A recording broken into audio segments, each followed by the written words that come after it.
Welcome to the Employee Safety Podcast from Alert Media. We provide business professionals with insights and ideas for protecting their people from the vast array of threats facing organizations today. Each week, you'll hear advice and best practices from an experienced safety leader. Here's your host, Peter Steinfeld.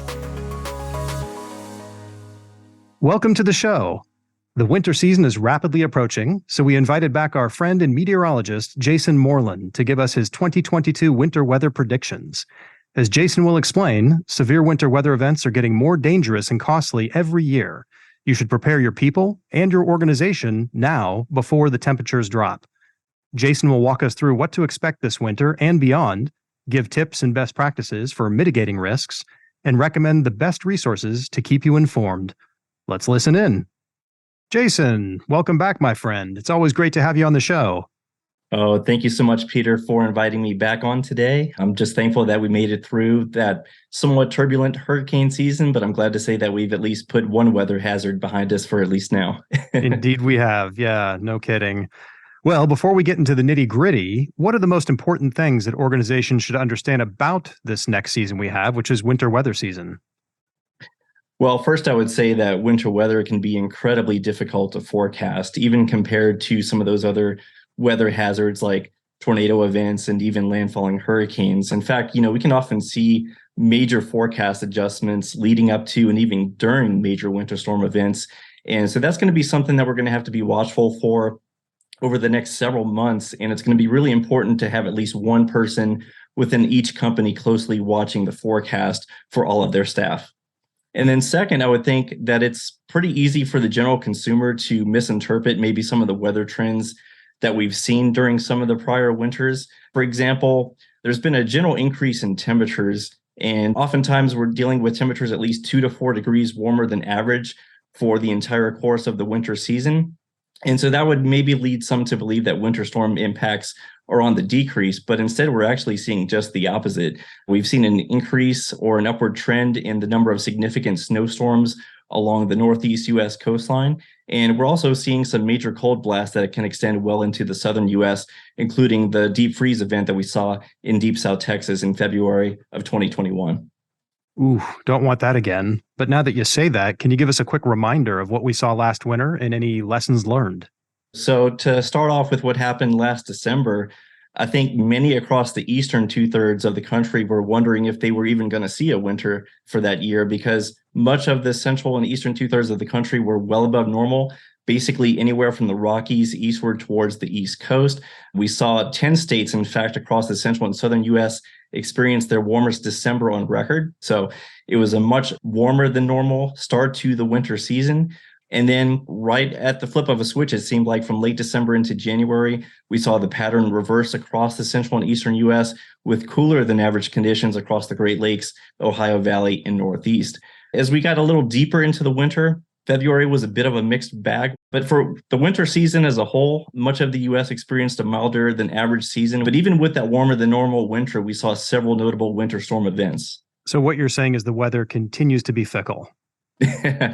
Yeah, I think last winter was a great microcosm of that trend. And, you can have a really warm start to the winter, but that's got no bearing on what the rest of the season could bring. Well, generally speaking, how has winter weather changed over the past few years, and what do those changes mean? As I may have stated before, warm temperature records are definitely outpacing record cold. And for example, last winter was the third warmest on record across the nation in terms of overall temperature. And so this is a concept that you may have heard about recently within the media, the polar vortex, a very strong current of winds in the upper levels of the atmosphere near the poles. That current is often weakened or disturbed when there's a major warm-up happening near the Arctic. And that cold air does have to be displaced somewhere else. And that includes us here across the United States.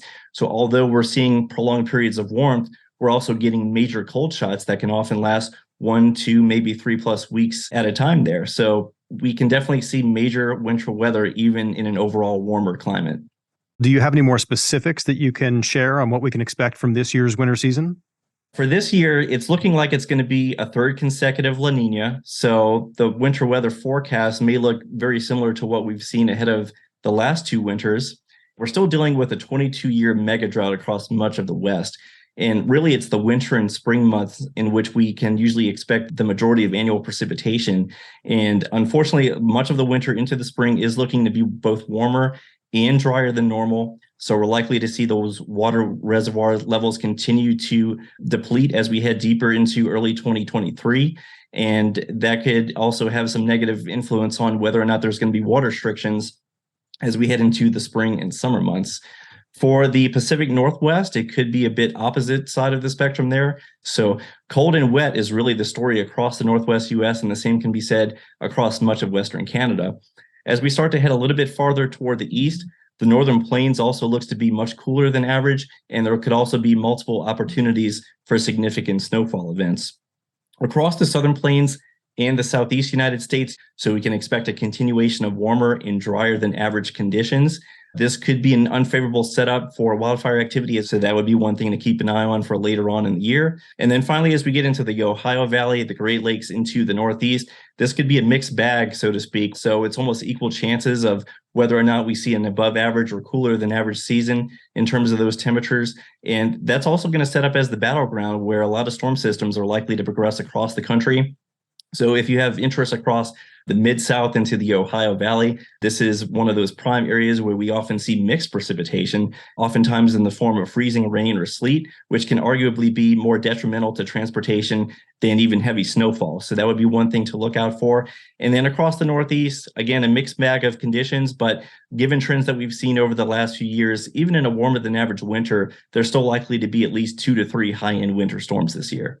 Can you briefly explain the difference between the La Niña and the El Niño effect on winter weather?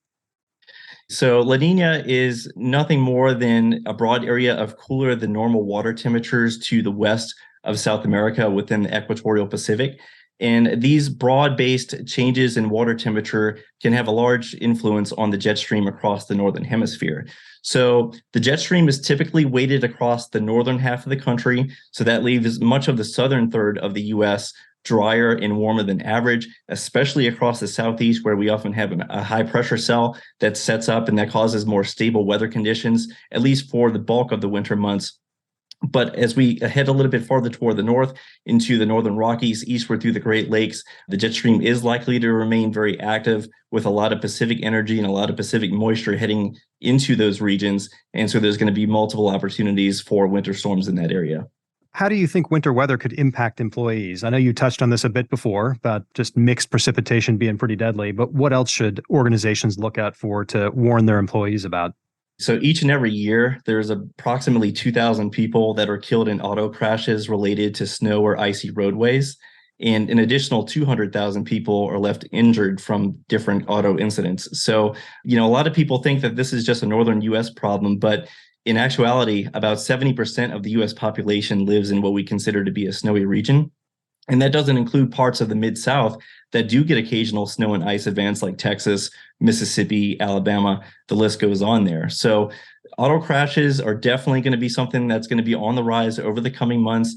And I would say that a lot of these accidents can be avoided because one thing that's often overlooked during the winter months is going to be the issuance of winter weather advisories. And a lot of times we don't pay much attention to those because they don't necessarily have that winter storm watch or winter storm warning feel to them. But they do mean that there could be inclement weather conditions, often involving at least minor to moderate accumulation of snow and ice. And if you don't need to be on the roadway during those winter weather advisories, it's best to stay safe as much as possible and off the roads. And what kind of property impacts do we need to watch for? So in terms of property impacts, we could see a multitude of things. One of those is power outages, and those power outages could be long lasting. In fact, last year we saw a crippling ice storm that impacted much of Western Tennessee, including the Memphis metro. Some people were without power for an upwards of 5 to 7 days. So that's one thing to definitely prepare for well ahead of any winter storm. And then there's also the more common things like frozen pipes and access to clean drinking water. Sometimes if the incident is bad enough, especially in southern parts of the country where we're not as weather or winter weather resilient, we can definitely see these things percolate more. And then finally, there is the ongoing energy crisis and the threat of rising energy costs. So I know that a lot of the focus may be on Europe, given the geopolitics in that area, but also in late October, the national media reported that heating oil and diesel inventories across both New York and New England were around a third of where they normally are for this time of the year. And there was also a report from the CEO of Eversource, which is New England's largest energy provider. They too have warned that electric reliability across New England could experience some shortages due to the lack of natural gas this year. So overall, the forecast is calling for maybe near average temperatures, but at the same time, if we get any long duration period of cooler than average weather across the Northeast, we could have some concerns about the electric supply within that region. But going back to more common things that we see year to year, I know that space heater use is a major component during the winter months, but they also cause roughly 2,000 fires a year. And we saw the downside of a space heater last January in the Bronx. There was one particular event that I remember that stands out. We did alert on this, but there was a pretty significant apartment fire that resulted in at least 17 deaths. And it came out that it was improper use of a space heater that caused that fire. So if you are going to use a space heater, just know that there's pros and cons, and you definitely want to know how to use it properly to avoid any chance of a notable incident. And then another thing that is still being used quite commonly is the kitchen stove to warm your home in the event that you don't have a working heater. And so that's another cause of carbon monoxide poisoning. A lot of people may not notice this, but it's really the household kitchen that is the main source of carbon monoxide within the household. So that's certainly one thing to consider. And then finally, when it comes to shoveling snow, I think that this is maybe a little less of a hidden danger when it comes to winter weather. But just to reemphasize, there's at least a couple hundred cardiac related deaths in the US per year. And it's not just a lot of physical strain for the first time in several months for those that may be out and about shoveling snow off of their driveway. You also should consider that the winter months also cause the arteries to constrict more so, given those cooler than average conditions that we often see during December, January, and February. So that can also restrict the blood flow across the human body. And we do see an uptick in cardiac related incidents. Wow, the downstream effects are pretty substantial. And I think a lot of people just don't think about it because it doesn't happen very often. So thank you for those warnings. And I would ask all listeners just to think twice before they take an action that they would normally do under warmer weather. So that's great. Absolutely. What are some of the top things that organizations need to consider as they prepare for this winter season? Well, I think they should also consider that you may have workers that are on site, and there's going to be the potential for significant cold weather in the form of hypothermia. Definitely be on the lookout for things like wind chill advisories and warnings, especially if you're in the northern tier of the country, especially across Minnesota. There's definitely weather that we're used to up there, but when the wind chill starts to dip below 50 and 60 below zero, that could have major impacts on people that are even well familiar with significant cold weather. And then when it comes to travel impacts, each and every winter, we see these major nor'easters that can cause literally thousands upon thousands of flight delays, if not cancellations, in a 24-hour period. And these can have cascading impacts from coast to coast, even for areas that are not being directly impacted by the storm itself. We see that these winter storms can have downstream consequences. And then also the remote worker. We've seen an expansion of remote work throughout the country. And so this is placing a lot of people in areas that they may not be as familiar with the local weather. And for example, if you're moving into a warmer or quote unquote warmer climate, you may be in an area like Tennessee or northern Alabama where winter storms may not be the main topic that comes up in the news each and every day. But when you do get that occasional freezing rain or snowstorm, you're likely going to be basically stuck at home, maybe without power for a couple of days. So that's certainly something to consider. And then I think it's really important that we assess and inspect our structures to mitigate risk and make repairs well before a winter weather storm is ever on the horizon. And so that includes considering where you're going to move your vehicles and where you're going to secure loose items in the event that a significant storm is going to be headed in your direction. You want to review your county mitigation plans as well in advance to alert you on the potential of any local threats that may be unique to your location compared to somewhere else in America. And you also want to stock up on those supplies, whether it be de-icing, salt, sand, heaters, generators, or other things that could be in short supply once the forecast turns more unfavorable. I know that we're still dealing with some logistics issues when it comes to inventories around the country. I know that there's been some improvement in recent months, but certainly as soon as the forecast makes a turn for the worse, a lot of those more common preparation items are going to be in short supply. And when it comes to protecting their people, I really think that we should at least have someone assigned to keeping up with winter weather forecasts on a daily, if not hourly basis, especially when the weather becomes more active, really become more familiar with the National Weather Service and the different products that they issue. The sooner that you can get the early word on a winter storm watch, the more safe and prepared your business will be when those conditions start to go downhill. And in terms of overall preparation, definitely want to communicate preparedness and communication plans to all employees. They need to be the ones conducting trainings alongside you, along with those exercises and drills, just to make sure that there's no gaps in the overall plan. They could be the ones that really tip you off when something really needs to be adjusted. And in terms of encouraging employees to devise their own winter weather preparedness, I think that's just as important as anything else. If they don't have their own winter weather preparedness for their own family, then that may make them less accessible to your needs as winter storms develop. And then finally, include all employees in the discussion to identify any gaps, which I kind of touched on. Absolutely. Involvement and personal responsibility are both very important things. Well, with that in mind, before we wrap up, what websites or other resources do you recommend for up-to-date information on winter weather? So weather.gov is the official website of the National Weather Service. If you want a quick snapshot view as to what's happening around the country when it comes to real-time weather, that is going to be the best and official place to check things out. You'll see the latest winter storm watches, warnings, and advisories there. And for overall winter weather preparedness, ready.gov has a great winter weather section that provides tips on how to stay safe during the winter months. Fantastic. Well, Jason, thank you for joining us today. I always am reminded when I speak to you that there's these downstream effects of each weather season that you forget about when you're just coming out of 100-degree temperatures and going into winter. So thank you for the reminder. Yeah, absolutely. Sometimes I have to remind myself. It seems like after tracking tropical storms for 3 to 6 months out the year, we have to revisit what happened last winter just to remember what could be headed down over the coming months.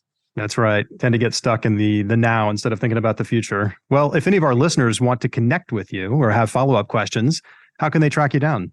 Yes, you can contact me via LinkedIn. I'm always available there. Or if email is better, you can send me a quick email at jason.moreland@alertmedia.com. Excellent. Thank you. And thanks for listening. We hope you'll follow us on Spotify, Apple Podcasts, or your favorite podcast player, or subscribe to the show at Alert Media's website. If you like this episode, please rate, review, and share. Have a safe week, everyone.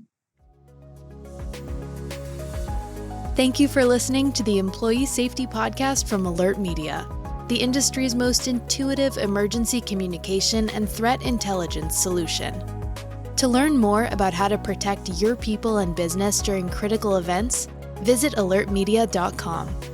Until next time.